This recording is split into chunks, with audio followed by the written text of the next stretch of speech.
আমাদের একটা সুন্দর ধর্ম, আমাদের একজন মহান আল্লাহ, আমাদের একজন শ্রেষ্ঠতম রাসূল, আমাদের একটা শ্রেষ্ঠ কিতাব, এত সৌন্দর্যময় চারটি নিয়ামত আমাদের কাছে থাকতে আমরা যদি নষ্ট হয়ে যাই, পথহারা হয়ে যাই, এটা আফসোস। আফসোস। আমাদের আল্লাহ তিনি সর্বশ্রেষ্ঠ, আমাদের নবী মুহাম্মদ সাল্লাল্লাহু আলাইহি সাল্লাম তিনি সর্বশ্রেষ্ঠ, আমাদের কিতাব কোরআন এটাও সর্বশ্রেষ্ঠ, আমাদের ধর্ম ইসলাম এটাও সর্বশ্রেষ্ঠ। তাহলে যার কাছে এই চারটি সর্বশ্রেষ্ঠ নিয়ামত যার কাছে আছে, সে চরিত্রহীন হবে কেন? প্রিয় ভাই বলো না, বাপ বলেন কিসের অভাবে 4 দোকানে আড্ডা দিয়া জীবন শেষ করে দিলেন? কি বুঝেন নাই? 60 বছরেও আল্লাহ চেনেন নাই, 50 বছরেও মালিক চেনেন নাই, 50 বছরেও রাসূলের কদর বুঝেন নাই, আখিরাতের কথা মনে পড়ে নাই, 60 বছরেও নাচ গান টেলিভিশন চা দোকানে বসে বসে দেখেন, বিড়ি সিগারেট খান, কথায় কথায় গালি দেন, 50 বছর পরও এসে সুদ খান, কিস্তি লন, আর নাফরমান হারামখোর, ফিরবা কোন দিন? ফিরবা কোন দিন? মরবা কোন দিন? কবরে যাইবা কোন দিন? বাপ, এই বাপ বলো না, বাপ তুমি ফিরবা কোন দিন? বাপ 60 বছরও সময় হয় নাই, 50 বছরও সময় হয় নাই। বলো ছেলেরা, বাবা এই ছেলেরা, তোমরা যারা একটা বছর কোনোদিন ফজরের নামাজ পড়ো নাই, আর কতদিন পরে তোমার সময় হবে? বাপ বলো, আমার সন্তানরা বলো, আমার ছেলেরা বলো, আমার নওজোয়ান সাথী বলো, তুমি আমার সন্তান বলো ভাই। আমার বড় সন্তানের বয়স 16 বছর। আমি সেদিন মনে পড়ছে আমার ছেলে, আমার মেয়ে 15 বছর শেষ।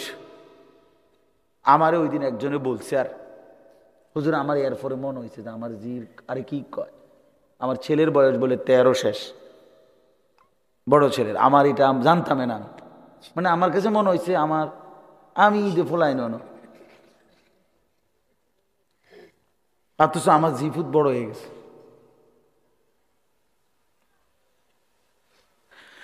হায় মাওলা, এজন্য বাপ তোমাদের ছেলেদেরকেও বলি, বাপ কেন আল্লাহকে বাদ দিলেন? কেন আল্লাহর নাফরমানি করছো? তোমরা যারা এশার নামাজ পড়ো নাই আজকে, কেন পড়লা না? আমি তো দৌড়াই আইসে, কত ছেলে আমার সাথে এনে মুসাফা করতে চাইছে, আমি কারো চেহারার দিকেও তাকাই নেই এই নামাজের আগ, কারণ আমি তাড়াতাড়ি উজু করে জামাত ধরতে হবে। কারণ আমি যদি হাত বাড়াই মুসাফা করতে, সব হুড়াহুড়ি লাগবে। একজনের দিকেও মাথা আলগি দিয়েও তাকাইছিল। আমি দেখছি আমার গায়ে হাত দিছে কে কে, মানে মুসাফা করতে বললা হাত বাড়াইছে। এই এখন এশার নামাজের আগ টাইম, কারোর সাথে আমি হাত মিলাইনি। গরম পানি আনছে, ওই জন্য গরম পানিরও সময় নেই, ঠান্ডা পানি দিয়ে উজু করছি, খালাস। তো নামাজ তো মাকসাদ। প্রিয় ভাই আমার, তো তোমরা তো সবাই নিয়ত করছিলা, ছেলেরা তোমাদেরকে বলি, তোমরা তো আজকে জানতা যে, মনে করো যে আমি এখানে আসবো, ওয়াজ শুনবা, তোমরা একটা ভাবনা ছিল, তো তাহলে এশার নামাজটার সাথে পড়লে কি হইতো? বলো ভাইয়া, মাগরিবের নামাজ পড়লে কি হইতো? আর এখন যে আবার গিয়া নামাজ না পড়ে শুইয়া যাইবা, তো তোমার মতো অপদার্থ এই বয়ান শুনে কি লাভ হইল? বলো ভাই, কি প্রয়োজন, লাভ কি হলো? উঠলাও না ফরমান, বসলাও না ফরমান, শুইলাও না ফরমান। আরে দুশ্মন, আল্লাহর দুশ্মন বল না, এত বড় দুশ্মন কেমনে হইল? বেনামাজি তো আল্লাহর দুশ্মন, বেনামাজি তো রাসূলের দুশ্মন, বেনামাজি ইসলামের দুশ্মন, বেনামাজি শয়তানের বন্ধু, ইবলিসের বন্ধু, বেনামাজি নিজেই শয়তান, বেনামাজি হেতেই শয়তান। আলগা শয়তান তো আনের দরকার না, ওইতেই শয়তান।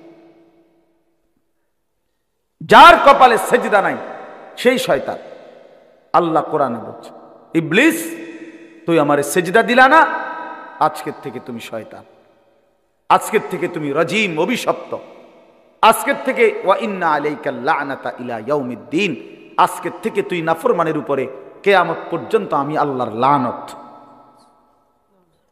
আল্লাহর লানত পড়ক, আল্লাহর গজব বেনামাজির উপরে, যার কপালে সেজদা নাই।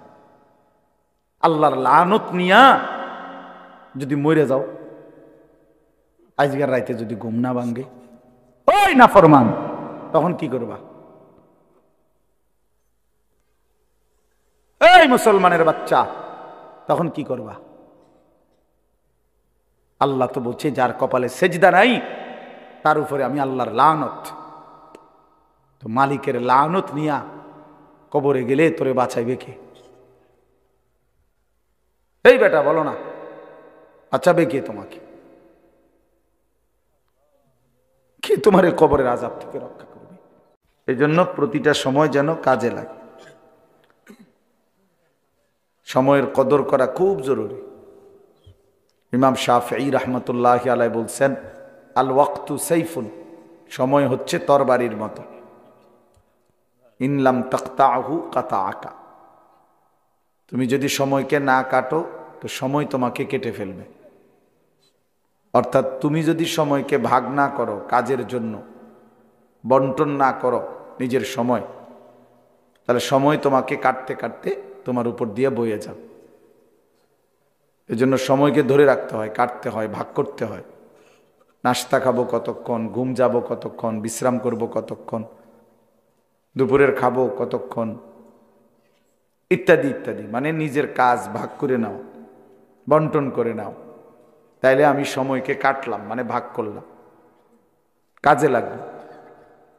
আর নাই তো সময় নিজ গতিতে আমার উপর দিয়ে বয়েই যাবে। কারো জন্যই, পৃথিবীর সবচেয়ে নেককার মানুষের জন্য সময় থামে না, পৃথিবীর সবচেয়ে বড় নাফরমানের জন্য সময় থামে না, কারো জন্যই থামে না।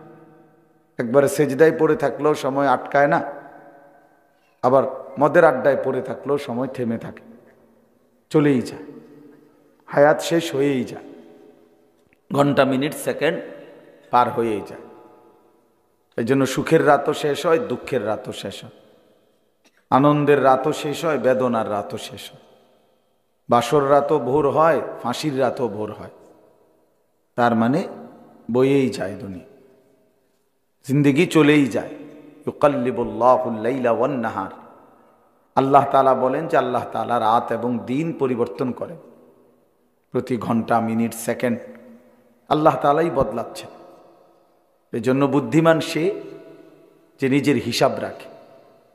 আল্লাহ নবী সাল্লাল্লাহু আলাইহি ওয়াসাল্লাম বলছেন, আল কাইয়িসু মান দানা নাফসাহু, সে বুদ্ধিমান বিবেকবান যে তার নিজের হিসাব করে, ওয়া আমিলা লিমা বাদাল মাউত, এবং মৃত্যু পরবর্তীর জন্য আমল করে, সে বুদ্ধিমান। ওয়ালা আজিজু মান আতবা নাফসাহু হাওয়াহা ওয়া তামান্না আলা আল্লাহ।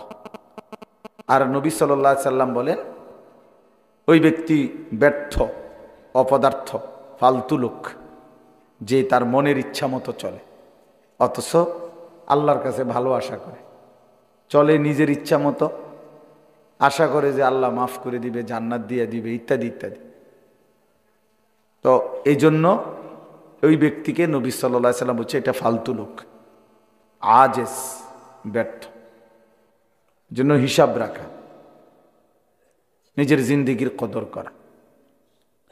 এক সাহাবী নবী সাল্লাল্লাহু আলাইহি ওয়াসাল্লামকে জিজ্ঞেস করছে, মান আকিয়াসুন নাস ওয়া আহজামুন নাস, হে নবী সবচেয়ে বুদ্ধিমান কে, সবচেয়ে চালাক বুদ্ধিমান কে? আল্লাহ নবী সাল্লাল্লাহু আলাইহি ওয়াসাল্লাম বলছেন, আকসারুহুম যিকরান লিল মাউত,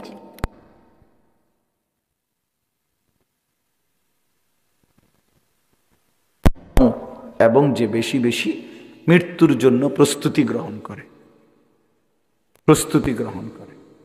এই নবী সাল্লাল্লাহু আলাইহি ওয়াসাল্লাম বলছেন।